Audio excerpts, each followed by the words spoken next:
everyone. Welcome back to the District 3 podcast. This is episode 323.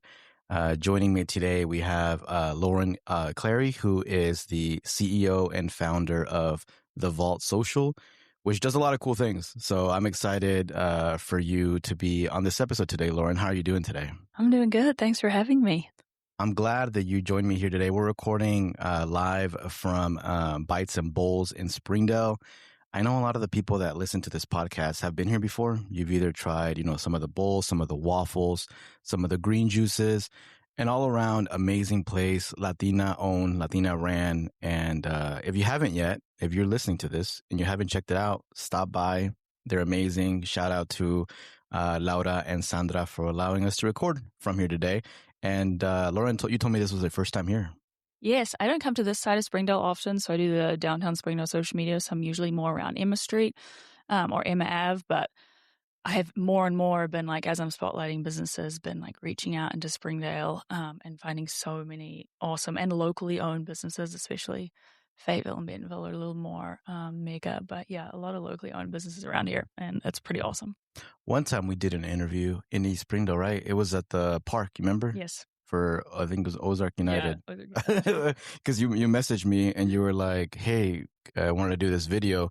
And I was super busy and I was like, can you come to the park that's close to my house? Yeah, I was like, Google Maps immediately. And I was like, she's going to be like, no, can we be close? And you were like, yeah, I'll be there. I'm like, okay. So it worked out for me because I needed to do a million things. So, yeah, there's just so much to talk about. I like to talk about people's origins into the area. Sometimes people are born here. Sometimes people come from a different place.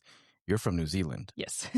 And how is that journey to end up in Arkansas? Because I think you went to the university here, right? Yes. So it was my mom's a tennis coach. She went to the University of Alabama. She's from South Africa. And so my sister and I grew up playing tennis, and it was always a dream to get a scholarship to America, America. And so in 2017, I got a scholarship to the University of Houston.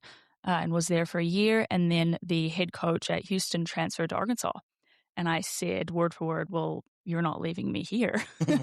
And so the fall of 2018, I came to play for the Razorbacks and was here until I did my COVID year, graduated in 2021, and kind of fell in love, the American dream with the American football player. And I know, I saw the pictures. It was my movie. It's so funny, yeah. But culture shock from New Zealand to Houston would be what you would expect. I was shocked.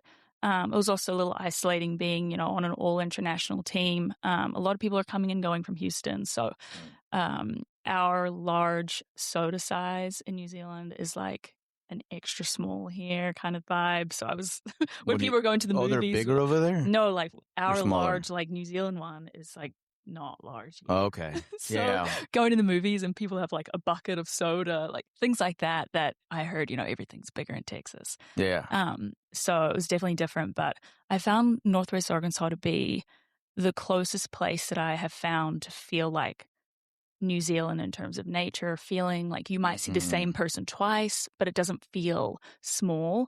And so I really found that Northwest Arkansas was like a pocket in America that I was like, something is special here, because most other places in America just feel a little too big and disconnected for me. What are some other things, some other characteristics of New Zealand that maybe you miss? So I actually just got back last week from being there for 2 weeks. I usually try to go once a year. 17-hour direct flight. Oof. So it's tough. But I think something that's really fun and just funny, a lot of people in New Zealand it's a very laid back kind of culture, very community based. Everyone is wanting to be out together all the time.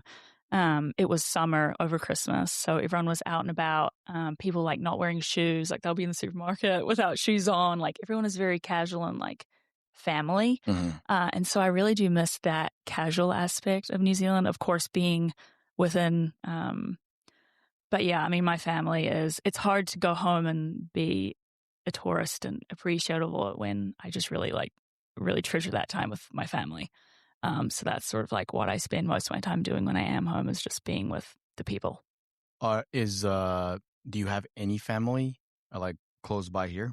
So my sister Still? went to tennis at Sacramento State and then South Dakota State, and then she lived with us in Arkansas for a year, which is funny to see her sort of see Arkansas from a different perspective. And she's recently moved back. So she was the only person that I had here. And now it's just me, my husband, and our dog and our chickens. Aw. What kind of doggy do you have? We have a black English water spaniel, sort of like a little black, Oh, I think I saw like you a post duck a dog picture of kind it. of dog. Yeah. Oh, that's cute. What are some of the characteristics your doggy has? Because like mine is like very bougie. I don't know why, because we ain't bougie, but our doggy's very bougie. He's a labradoodle. That's hilarious. Oh, that fits. Yeah. Yeah. What kind of characteristics would you say your dog has? I think he's very emotional. Like he'll tell you when he wants something or tell you when he's not happy. He's extremely excited. My favorite would be every time that someone like walks in or arrives home, he has to have something in his mouth. So he'll grab the nearest thing to him. It could be a bowl, a sock, a shoe. Like to play catch? No, just to have in his mouth so that he's like so overstimulated that you've arrived that he has to have something in his mouth. So our doggy does that too, but he does it with the intentions that he wants you to play catch with him. So he'll go get a toy or something. I don't know why. Why do doggies do this? I feel like they feel like they have to give you something. Yeah, exactly. A reward. Yeah. I talking about like the perspective that people have of America is very interesting because about a month and a half ago, I was in London and Paris. And sometimes you would have conversations with like the Uber drivers and stuff and ask them like what the perception was of America. And it's not super surprising. Some people think it's dangerous. Some people just don't want to go anywhere they love where they're from. Yeah. But I think, it's beautiful to be able to visit other countries and kind of see, oh, like this is kind of what they think of us. We had people in London that were like, when I asked them what they thought about America, they were like, well, Texas, Beyonce's from Texas. And I was like, oh, that's kind of from Houston. Yeah. It's like that's their perspective is very interesting. So it kind of sounds like you're liking the area and it seems like you're thriving. You have this business called the Vault Social. Can you tell us a little bit about the name? Where does the name come from?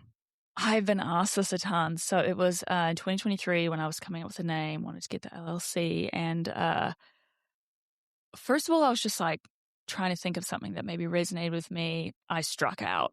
Everything I thought of, I put on like the online, like, is this LLC available? Struck out. And then for some reason, I came up with the name Vault. And it's sort of like, at first it was like, unlock your potential. And I was like, that's so ChatGPT, like unlock your potential. And I knew I wanted to be the something social.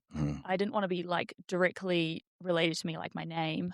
And I sort of just thought of vault as in like protecting things. And I'm thinking like a bank vault. If you think like Gringotts, like Harry Potter, so big doors where it's like you keep something that is extremely safe in there.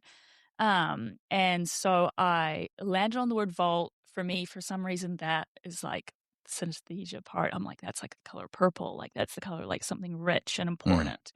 And so I sort of came up with like the tagline of like protecting what is important or growing what is important, which is your audience, your community.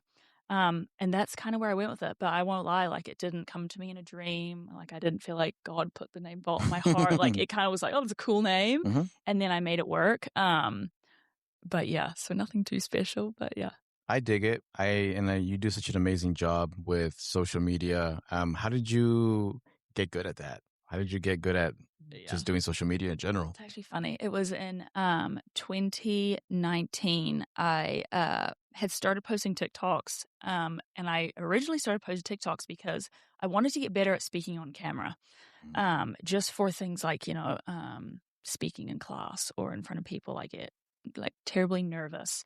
And so I started recording myself, and I feel like I'd be, chatting to someone, and then I'd start recording, and it's like, the voice goes higher, and and then you watch it, and you're like, cringe. Yeah, and I was like in the drops forever. Anyway, and then I posted one where at the time everyone was using tanning drops. So basically, you put it into your moisturizer, and then when you apply it overnight or after a couple hours, it'll give you more of a tan. Okay. So I did that, and I put on my face, and I guess I had used too many. Woke up the next morning, and I hadn't done all the way up into my hairline. So essentially, I had like a line here. Everything was bright orange, and that was white. Oh, man. Anyway, so I made a TikTok, like mouthing a trend, and I woke up and it had like 2 million views Nice. or something. Tanning people started sending me their products, all like the tanning brands, to review their products, Well, that's cool. find out how many drops is the right amount of drops, blah, blah, blah. And so through that, I learned how to edit videos for the next 2 years. I was a tanning influencer, like going on lives, like helping people decide which color. Like it was a very unexpected turn. I think I missed that era of you because I I follow think you it's on for TikTok. the best. It's for the best. Okay. But anyway, I learned how to edit videos and started helping people on the side, and then became a graduate assistant at University Recreation. Mhm. So doing all the sports programming, and I was doing their social media.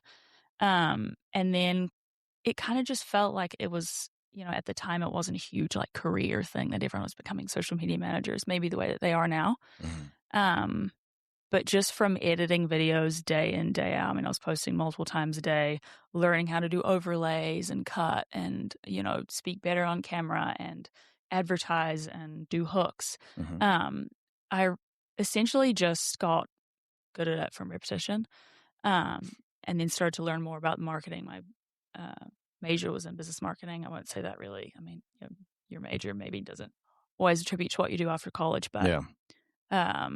yeah, that's kind of how it came to be. And then from there, worked at an agency, got really great experience working in a team with some larger businesses. Um, like Experience Fayetteville was a great one that I worked at AM Group, spotlighting all the different businesses in Fayetteville. So just a lot of repetition, I feel like, over the past 5 years has led to the point where late last year I decided to go full-time with the Vault and have been very, very blessed, like falling into my lap clients. I haven't done any outreach. It's just been incredible how that story's been written. So yeah. I want to go back to what you said about like recording yourself Mm-hmm. because I got invited to this. It was I think it was like a Latino influencer event. I Mm-hmm. think it was focused on Latinos. Shout out to Yanita who was running it. And I met it was mainly women. So it was like 97% women and 3 dudes. Yeah. And one of them was my co-host that I had invited to come with me. And they did like one of those like kind of like speed dating, but it was more just speed talk about your content. Mm-hmm. And I spoke to a lot of TikTok moms that had different content. Some were focused on like GLP-1 or all these different things. And they just encouraged me to try talking more to the camera. Yeah. And I'm comfortable doing that. Like I've done that since I was in high school. I did the news in high school. I've always been comfortable, but something about doing it on TikTok, like gave me the ick for some reason. I don't know why. And I did it. I started doing it. Started talking about like community, immigration stuff, and then my follower account went up. Yeah. Like from 900 to like 10,000 in a month. Yep. And I was like, whoa, people like to see videos where people are talking directly to the camera, are being genuine, and have some sort of information that's valuable to them. Yeah. Right. And that sounds very common sense, but a lot of people don't do it because they can't get past that ick or that cringe part. Right. So my advice to people that are listening to this is get past the ick. Like you can be successful in what you do if you just kind of, it's a little cringy at the beginning. You're probably going to feel that ick a little bit at the beginning, but if it works out, there's monetary compensation too. Exactly. No, for sure. It's definitely, I have, and a lot of sort of social media manager clients that I have, even them, they'll take the risk and be like, hey, I'm going to invest in social media this year, but I'm really afraid to be on camera. Or like, I want you to showcase my business. And the people, especially with everyone has 1,000 million options of everything that they can get. If they know who they're supporting, like if they know where their hard-earned money is going, they're more likely to spend it. So they want to see who's behind the business, who is the person. And it is very common that, people that are afraid to launch into social media because they're like, well, I don't want to be all in that. I don't want to be the one taking the videos, or like, I don't want to have to. And so it's very routine for me to be coaching clients through doing videos, even such as I have a dermatologist client, True Dermatology in Fayetteville. And I'll, each of their practitioners, I'll say, hey, can you talk about this, like Rare Disease Days coming up, or Cancer Prevention Month is February. Can you talk a little bit more about that? And it's like immediate freeze, like someone that is extremely professional in what they do, has all the knowledge, knows about it. The thought of being on camera is like frozen. And so describing them when you're filming someone, looking into their eyes instead of them having to look into the camera. So they're just chatting with you. It's just like, hey, imagine you're on FaceTime. That's my biggest tip of, if you're filming yourself. If you're on FaceTime, what would you say? The tone of voice that you use, are you on FaceTime? Or are you like, hey guys, welcome to, hey, how are you doing? Like, I just discovered that your tone of voice makes sense. So it's just little adaptations that after a couple tries, you get used to it. You start realizing that everyone has their own problems. No one's looking at you like they think they are. No one's judging you like they think they are. And if they are, let them. It's okay. So, yeah. Yeah. What do you think are some of the things that businesses, like right from the get-go, when you review their social media, like their biggest mistakes that you see like a lot? So this topic has been very much on my heart lately. I do downtown Springdale social media, and so part of that is spotlighting all the different businesses in downtown Springdale. And I did the same thing on Experience Fayetteville, and it was sort of a similar story where we do a great job of, we go in, we get the content, we make the restaurant, the store, the service provider look really great. Their services look awesome. And we put it on our platform that has a large following. It gets great reach. It gets thousands of views. And so the consumer watches that and go, oh, I'm interested in that waffle, or I'm interested in that facial. They go to that business's page and they lose all momentum because that business has not prioritized or invested in their social media. The first thing that they see on their page is like, well, they're not active. Well, I can't really see who they are. Who am I supporting? Last post, May 2023. Yeah, and it's so disheartening because it can feel, I'm sure, very intimidating for businesses. You have a lot of things going on. Social media is something that gets pushed to the weekend, pushed to Sunday, and then eventually forgotten about. It's so important, though. It's extremely important. And that first impression, if anyone was to take anything away from today's podcast, I would say your first impression of your social media is so much more important than you think it is. And it doesn't have to be super expensive to fix it, and it doesn't have to be super difficult or intimidating or time consuming.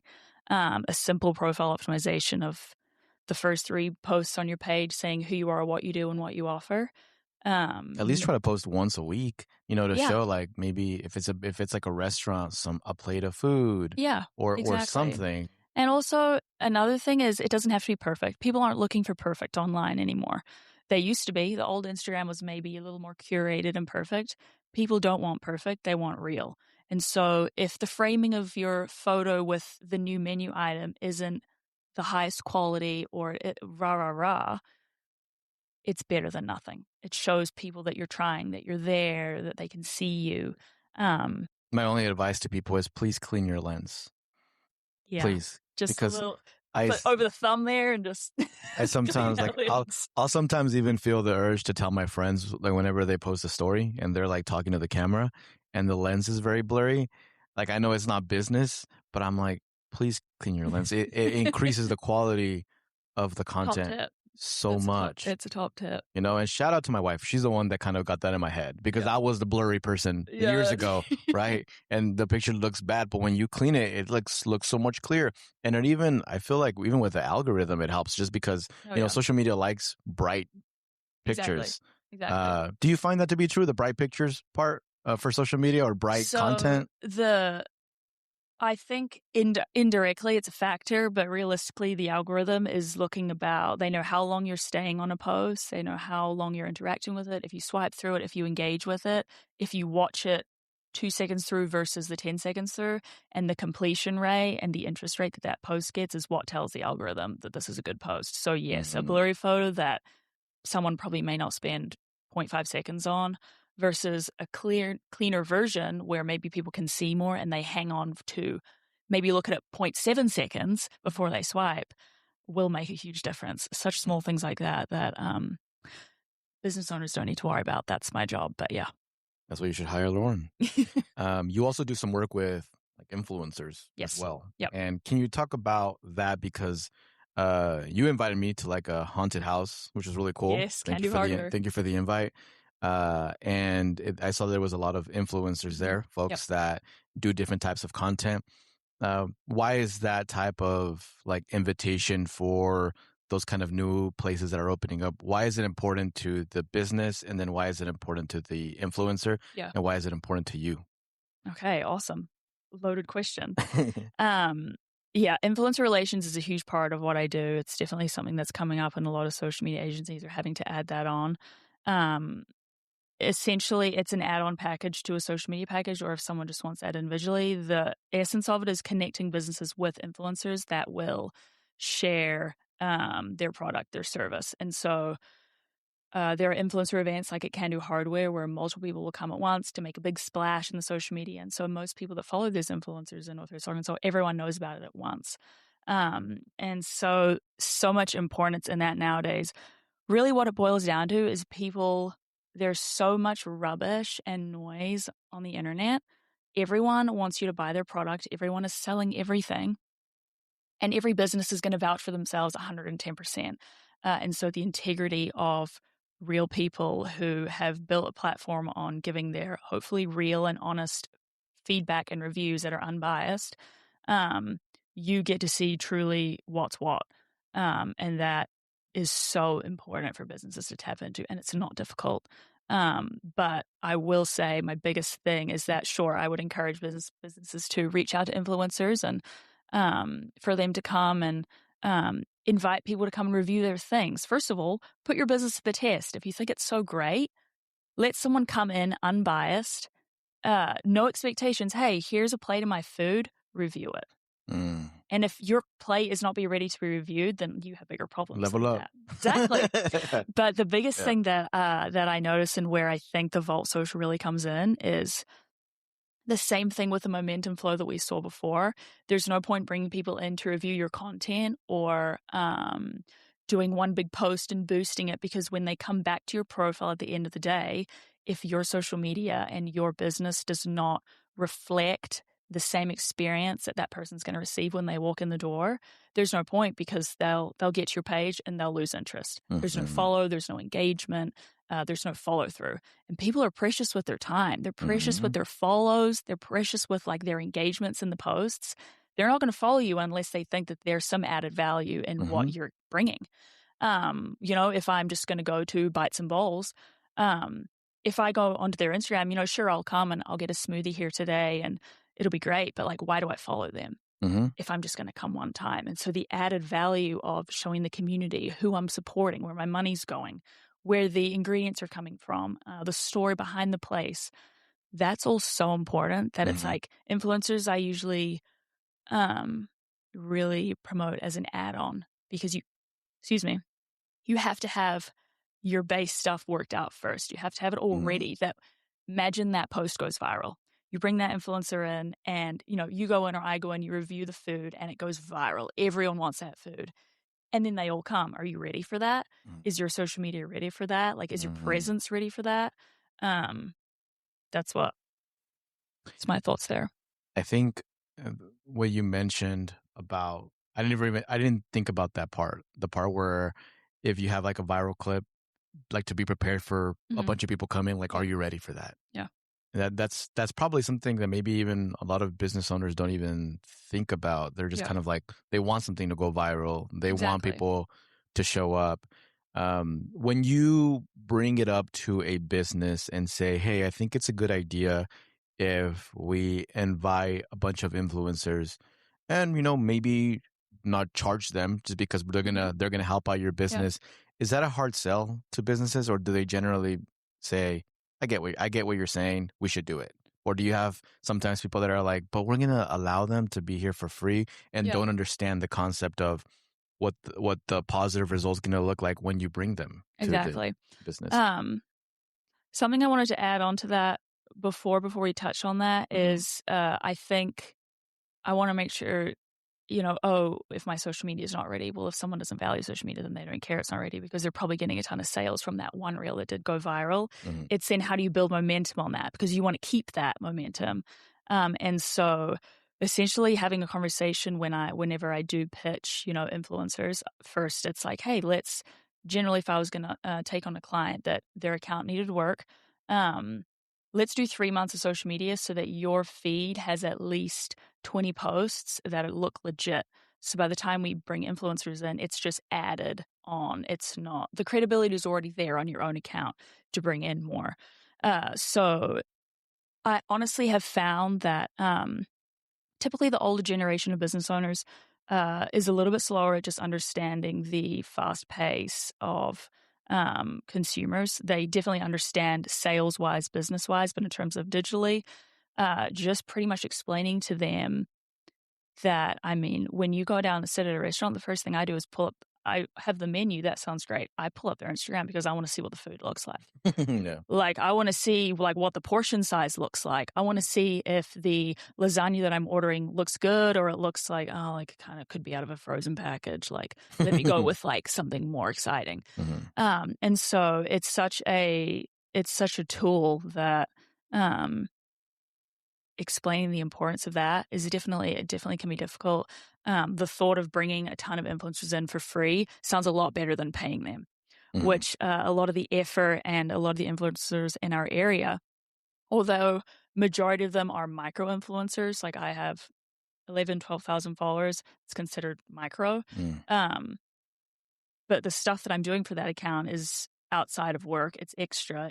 I'm not necessarily getting paid a ton for it. And most of the influencers in our area that are putting a lot of work into helping these businesses making content that get their $15 sandwich for free, but aren't getting compensated. Like they're doing it that they're not really getting anything out of that Instagram, out of that TikTok other than, positive comments and maybe connecting with other people that like it. And so, I think everyone benefits in a way, absolutely. right? Because the influencer, one, they have content. Yes. Two, like you said, they build connections Yes. with either other, with business owners or with other content creators. But three, it also makes them look good because they're like, Absolutely. "Oh, I was invited to the first day of Yeah. this place." Like, No, I'm absolutely. VIP kind of thing, Yeah. right? So it's like, sure, they're not getting paid. Maybe at the beginning, eventually, if they grow to have a larger audience, they might end up getting paid. Yeah. I know some of these local influencers that have more than 12,000, 15,000 followers and are getting paid to go eat Yes. at different places, Yeah. right? But I think it does benefit everyone. Oh, no, Right? absolutely. Like And it's it definitely makes the world go round. Where I guess I was headed with that yeah. more was for an event like that, which would take, the event would take an hour of their time to create the content, would take an hour of their time. They could be compensated for Yeah, yeah, that, yeah. which would be great. And I think a I get you. lot of them deserve to be compensated for that. But for something as exciting as like being invited to an event, absolutely. Like, yes, we can, you can fork out maybe $600 to feed the 10 influencers that are there. The reach, like when we do influencer events like that and just influencer pushes in general, we'll give you like an analytics report at the end saying this is like the impact. And some clients do, like I have texts from clients saying, hey, we had an amazing month because of people coming in and saying, we saw you on TikTok. So that's great because you see an immediate ROI. That's like we're seeing it in sales. You see, when you invited me to the haunted house, I was already going to go there, whether you invited me or not. maybe not No, before it that's fair. opened. Like No, you got exactly. me in there before it opened, which I appreciate it. But my wife and I were going to go check it out anyways because we're into that. So for Exactly. me, when you invited me, I was like, Heck that's yeah, great. I'll free be tickets, there. let's go. I'll be there. Yeah, no, exactly. But yeah, something as simple as that where like, I mean, it saved you the ticket cost and you did end up having to do the work, put the video together, but just having your voice and your audience is something that the Can Do Hardware and Gravit page that I was running, like we don't directly go to, like you have an amazing like Hispanic and very diverse audience that a lot of influencers around here don't have. And so, we could have boosted the post for Can Do Hardware to go to that type of audience. But by just having you there and not a huge effort on both parts, like was so influential. Like that's the influencer name gets a bad rep. So influential that it's extremely important for these businesses, especially small businesses and local owners, that I'm like, I want to help you. I could be working with larger clients that are offering more money, but it's like, I don't want that. I want the small business owner that's texting me at 9 p.m. at night saying, oh my gosh, I just got 10 orders in after you posted that video. Or, hey, we had an influencer collaboration that came in, like, not paying my bills off of that, but that for her to text me and say, "Hey, like, people came in and said that they saw that TikTok. We had a great month." Mm. That fills my soul right there, right there. So, yeah. That makes a lot of sense. I think, and just especially with small businesses, when you're able to help Mm. them thrive more. And there's a lot of the times like you stumble on someone's Instagram and you're just kind of like, man, if you because you've gone to their business, you've ate their food, and you're like, if you just posted a picture of that Mexican hamburger that you make that's delicious, or these carne asada fries, like you'd get even more Yes. people on here. But sometimes, like, I'm not a marketing, I don't have a marketing business or anything like that. Mhm. But if they're a friend, I'll tell them sometimes. Yeah. I'll be like, hey, you should post about this. Like, people need to know about that.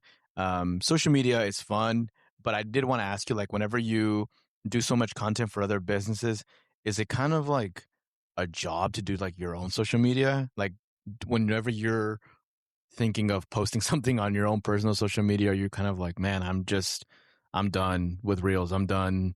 Like, I don't even know if I have the Yeah. energy to post on my own social media Yeah. now. I will say, for social media, for most people, it's like a bit of an escape. At the end of the day, you start doom scrolling or just to get out of it, or it's the exciting creative thing. A lot of people sit at desks and just click clack all day, and that's a creative output for them. Um, it's definitely tough to have a job that's, I mean, all business owners are, working all the time kind of thing, but mine is truly all the All the time. time. So setting boundaries is super important. But yeah, I found that with my Life with Lauren NWA Instagram account, I've been like very much sparked like a new energy for it. Hmm. TikTok is fun and there's definitely a place for it. And it's great to get reach that's like far beyond, the silliest thing can connect you with so many people. And it's still great for, I do paid collaborations through that. So that is great to be able to lean on that. Um, What platforms do you believe are the most valuable for brands right now? for For businesses, Instagram and Facebook are absolutely a must. No question about it. Doesn't have to be posting 5 times a week, but they do need to be active and up to date. TikTok is awesome. If you have the bandwidth, or especially if you have a business where you have employees, Mm. a cafe or, a store, and you have people coming in, allow them the creativity to get on TikTok and just share that. Something as simple as, oh, maybe it went to TikTok jail, got 300 views. If 300 people were standing in front of you watching you make that video and had your attention, It's a good well, way to think think about about it, that. right? I mean, it was, oh, dang, I spent so much time in that video and 250 people saw it.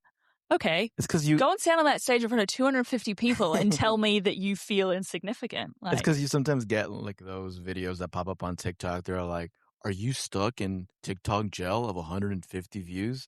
So people constantly get those videos and they're like, "Oh, I guess it's not enough." yeah, But the way that you just presented it, it sounds pretty impressive to me. exactly. Exactly. You're technically you're also an influencer yourself, right? Yes. So how do you try to manage that for yourself of building your own brand as an individual besides default social? Yeah. Because that's also something I've seen that you've put work on it on TikTok of the Mhm. videos that you've been doing and stuff like that.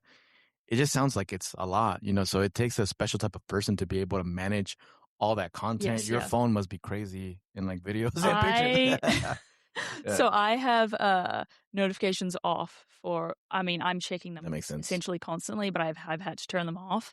But, the general gist of it is, before I had the vault, it was extremely exciting for me, and I loved creating content and connecting with people, and it's just fun. Connecting with brands and brand deals and, like, Hmm. so exciting, flashy, and new. And now I'm a business owner. I have my TikTok, which is great, and I've had that for several years, and then this Life with Lauren NW Instagram is specifically for local Northwest Arkansas things. And I very much use those as my credibility. Like, I've been in the game a long time. I've been doing social very consistently for 6 years at this point. Um, and I use those to show people, like, well, you can see the quality of my videos. You can see that I understand how to make hooks. You can see that Hmm. I know how to spotlight a business. I know how to do a voiceover. And so, while I get to spotlight all these amazing businesses, I'm like, well, I know how to create the content. Hmm. So why not share on my own platform? And it's been extremely valuable to people to, do a roundup of the thrift stores or to showcase in you something that's coming into town. And so it hasn't felt like an extra step. It's sort of just like I've got to the point where I can make a reel in 5 minutes kind of thing. But I have found it really rewarding and valuable. I felt like there's just been a door that was open that I could just keep going with that. And now it's been great to leverage that. That's what a lot of people discover me on my TikTok or my Instagram. And I have my Vault social and bio, and that's how I've got a couple clients. So I think it's all working together really well, really full circle. Have you had, which the answer is probably yes, but have you had people come up to you and say, "Are you Lauren from TikTok?" So only once, and I felt like very humbled. I was like, It was in the Summer Moon coffee shop, and I was just ordering coffee, and she was like, "Are you Lauren?" And I was sort of like, "Yeah." Like I thought she was just going to write on the cup or something, like it was on my name tag or something. She said, "Oh, well, I follow you on TikTok," and I levitated. Essentially, I was like, "Really?" It was ridiculous. But yeah, I've only ever had. Prove it. Pull out your phone now. Exactly. What was my last video? No, but yeah, I've only had that once, but it was awesome. I usually, because I do like immigrant rights work and community work, I would usually get recognized for that because people would see my stuff on Facebook or on Instagram. But ever since I started posting more on TikTok, I've been getting people like at the most random places. And like at the gas station, or one time I went to like a food truck in Bentonville, and the lady in there, she asked me if I was. Then they'll ask me like, "Are you the guy from TikTok?" They won't even say what it is. Yeah. But you know that they're talking. You know that they know who you are. But I just kind of wish they would be like, "Oh, well, you do these kind of videos." At first, you're like, "Yes," and then you're like, "Oh my gosh, they've seen all my videos," and you're like, "No, there's there's." Have you ever gone back to your videos and deleted cringe ones? Because I did that like I get 5 tanning months ones ago. that will pop up that someone will engage. Of like, what shade should I use? And I'm like, delete the whole video. I did like maybe what was it like 2 months ago? I went back and deleted some because I was like, it wasn't any like horrible stuff, but it was just kind of like, it's just like, ooh, that doesn't fit my aesthetic right now. Yeah, like that's just not, that was last era. It's not really the We've grown, we've leveled up since then. Exactly. What actually goes into social media management that people don't see behind the scenes? Oh, I love that question. I bet anyone in any industry, there's so many little things that go through, but the strategy part of it. So I essentially cannot doom scroll without, like, I can't turn my brain off when I'm doom scrolling, essentially, because every single video I see, I'm like thinking of, oh, which client could that go for? Or let me save it here for next time. Or that's a great idea. Or I love that hook. Or, oh, that hook wasn't great. I wish they'd done this. So as your social media manager, I'm pretty much always looking out for you in terms of content, but a lot of planning goes into it. So when we do content calendars, like you have your content calendar before the month ahead. So we have set up filming times. We planned out what to film. We've planned out how to get you to be comfortable to film that thing if you're not comfortable. So it's just a lot of like thought process that goes into the back end, and then the engagement with your accounts, going into your account, responding to comments, following other people. There's a lot of tiny little tasks that make a big difference. Something like from the music to what time you're posting, depending on your target audience to. So yeah, I think there's just like any job, there's a lot of ins and outs that as you do it, you learn, and you don't even really need to share all those little things with the client because it's just become muscle memory. But I love it. Low key, high key, it's just, I love it. Yeah. It looks like, I mean, through your social media, it shows, and what you present, it makes it look like you're enjoying what you're doing. Absolutely. And I think I'm guessing you also like the building relationships part of it as well, right? Because it's like the more relationships you build, the more opportunities, the more people that you can connect with these people, like it never ends. Yeah. You can only grow from there. In regards to like influencers, what should influencers look for before saying yes to a brand collaboration? Okay. First of all, because you can't say yes to everyone. Exactly. First of all, I think the thing like at the real core of it is, are you prepared to give an honest review? if you're afraid of that brand, or if you have already been there and you didn't like it, or at the end of the day, your entire reputation and integrity as an influencer rests on the fact that you need to be genuine with the content you're creating about that business. So, for example, if you have been to a restaurant 10 times and, like, honestly, you go there because your mom loves to go there, so you go there, but you don't like it, I wouldn't accept that collaboration, because you're putting yourself in the position to either have to lie or to, create then bash a brand that would rather go back and say, hey, like, the reason I'm not collaborating is because when I've been there last time, the chips were this, or hey, like, I don't want to put myself in position, but I do know someone that loves your. So I think there you need to first and foremost say, hey, like, if you don't like raw salmon and you're going to a place that only serves raw salmon, like, Yeah. I think know what fits, and if that door needs to close, another one will open. So that's the first and foremost thing. I do not agree with going to a place and say the nachos were trash, and you're like, the nachos were a 10 out of 10, and it's like, it's not. Now, I've seen some of those when they're like, oh, the Mexican food is there is delicious. And I'm like, I've been there like 3 times. Yeah. And each time I gave them different opportunities to like make up for the last time, and the food wasn't good. You're lying. Yeah, but then I'm also like, I'm not going to bash. And it's also like, and you don't have to go in there and say, this is the best thing you ate. You could say, I didn't love the nachos. It wasn't my favorite, but like, the owner is so amazing. Like, they have a great selection of drinks. There's a lot of other ways that you can. I've seen influencers say stuff like that, where they'll be like, this wasn't my thing, but the margaritas. Yeah, which is like fair, because then Bob down the road is like, I love those nachos. And it's like, go on, Bob. Like, sure. Go off.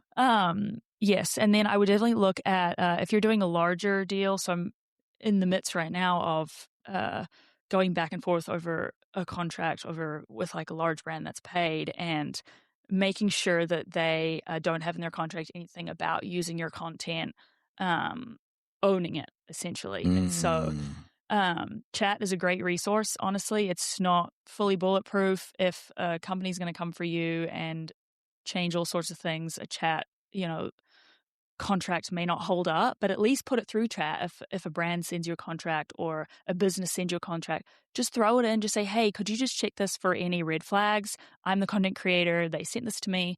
And it'll just help you, because there is a lot of small things in the fine print when you are an influencer that will say, like, yes, this content is all great, but I've had contracts that say, after you post this, any content that you post, we own. And we're going to pay you for, to have your content for 30 days. And then after those 30 days, it's ours to use forever. So it's like, realistically, you've got this massive brand that can afford far more than that, taking advantage of a smaller influencer, and or they can edit the content however they like without your permission.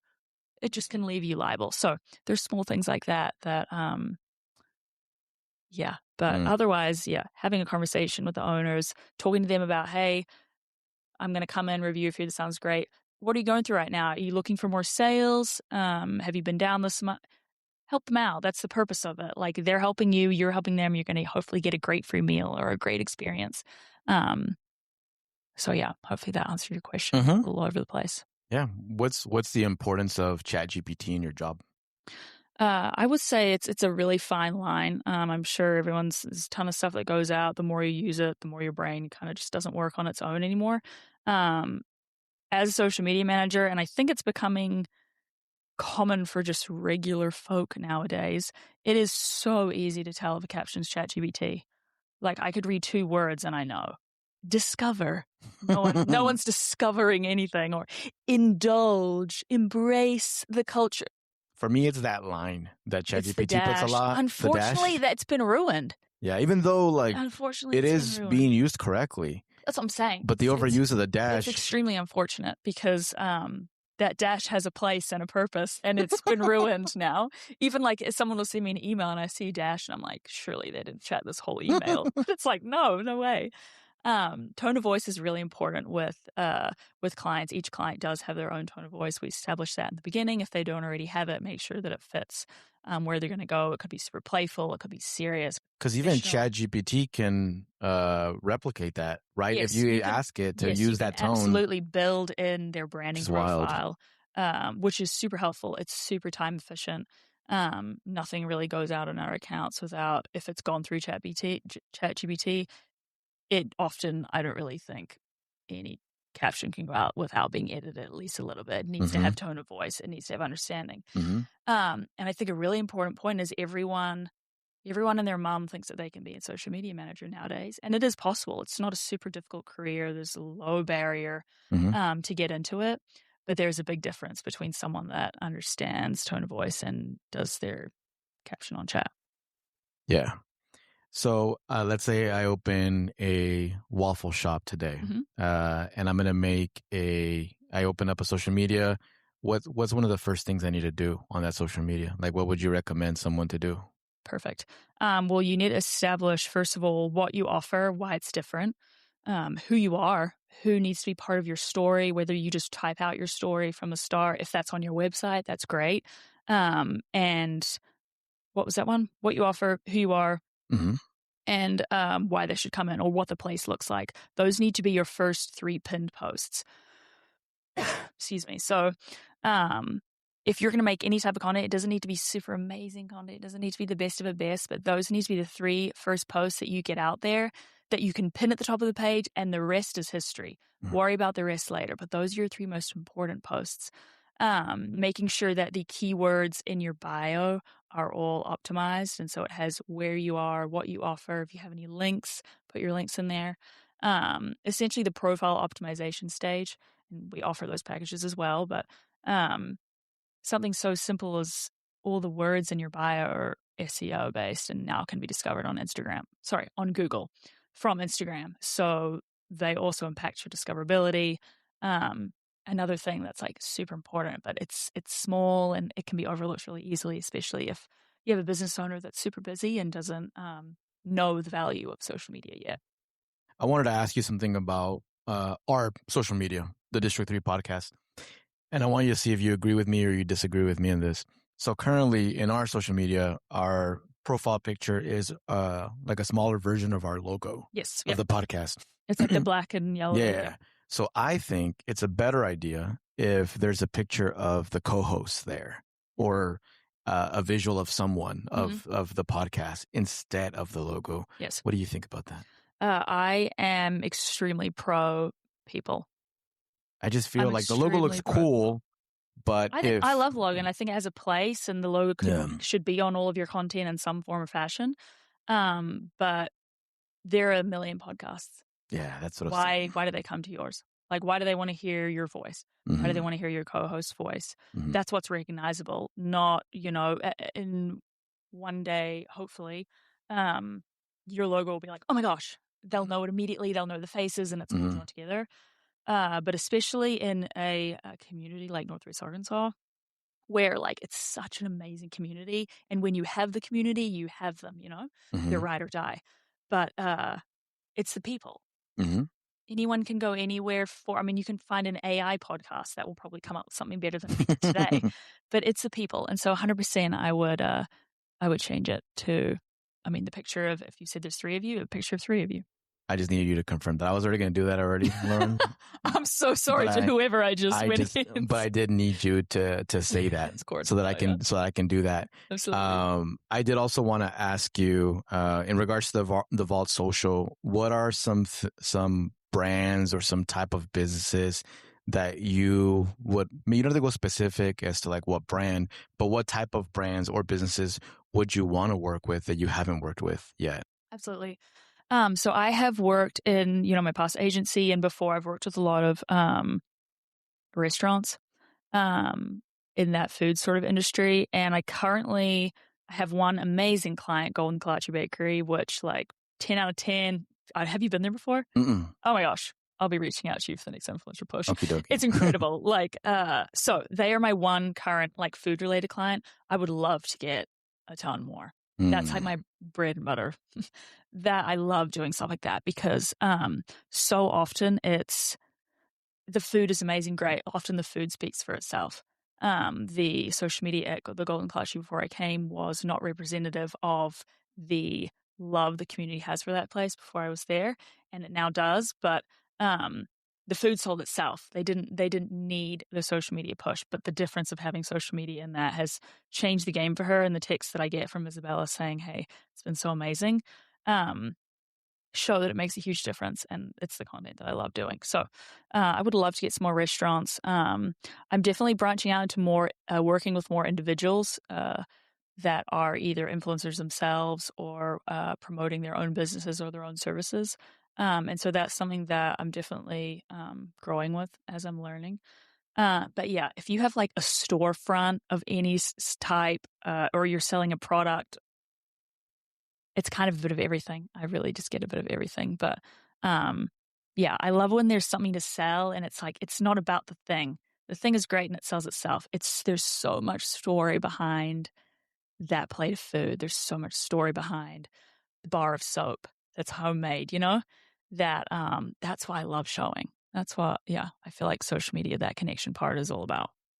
Any advice to any business who is not doing social media that well right now and has the funds to hire someone to help market their business? Any advice that you can give them to maybe kind of get them over the edge to lock in and hit people like you up for help there? I would say, and I'll talk specifically for the Vault, we do free 15, 20-minute phone calls. It's not hard. Give me a month. Give me 1 month of your social. I'll make it a cheap month. I'll make it easy. You don't have to do a thing. Let me come and do my thing. Give me 1 month and let me show you how much of a difference something as simple as a silly little click, click, clack post on Instagram and how that can change your business and how you'll get a new face in the door. I believe in it that much. So, yeah. Any other advice you want to give business owners or influencers or anything that we haven't touched on today that you think is important to touch on or to mention? I feel like we covered a lot. We did. I feel like that was great. Yeah, I think the advice that you gave people today, like they need to lock in, specifically the folks that have a business and have not been doing much social media. Like Lauren dropped a lot of good knowledge nuggets on here, like for you to take and for you, even if you can hire someone right now to do that work, like you can dedicate a few minutes a week to post something. It doesn't, like you said, it doesn't have to be perfect, right? And they have the content. That's my other piece of advice. Like, you already have the content. You already took 50 pictures of your dog. If you want to make your dog's account, you've already got the content. It's just presenting it. Just lock in. Yeah. Lauren, one of the questions that we ask every one of our guests that come here to the District 3 podcast is, what do you do to take care of your own mental health? Okay. The Lord, Jesus, is probably my biggest rock, and just something that without it, I feel a little astray, especially in an industry of very material and worldly things that can really take control of your emotions and your capabilities. So that would be my daily quiet time. My worship as I'm driving here in the car would be something that really keeps me grounded. Thank you for sharing that. And where can people find you on all your social medias? And you have like 8, Fun. I think. So we do have social media. I see you have like 3 Instagrams, Lauren. So I do. I'd be working, man. I'd be working. I looked you up, and then 2 what looked like 2 personal ones popped up, and I was like, I don't think one of them's a personal thing. One of them's kind of like more of your content. There's a couple different ones. The Vault Social is where we are for my business account, and then Life with Lauren NWA is my Northwest Arkansas account. You'll find all the rest of my stuff linked on all those different pages. So if you find any of them, you'll find me. And if you follow Lauren on TikTok, when you see her in person, go tell her that you follow her on TikTok. Yeah. Make her blush. Make her blush. But for everybody listening, that was the end of episode 323 of the District 3 podcast with Lauren Clary, who joined me. Make sure you follow her on social media. But for everybody listening, thank you all for listening, and we'll catch you all next week.